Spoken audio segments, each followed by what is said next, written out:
Hello everyone! In this video, I'll show you how to use an Instacart referral code.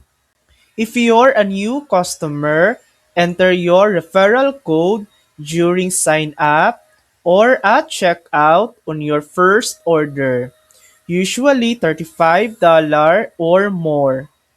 Look for the promo or gift card field and enter your code there. Once applied, you'll get instant credit, usually $10 to $40 off. And the person who referred you will earn credit after your order is complete. You can check your rewards anytime under account, then credits, promos, and gift cards. And that's it. Using a referral code is an easy way to save on Instacart.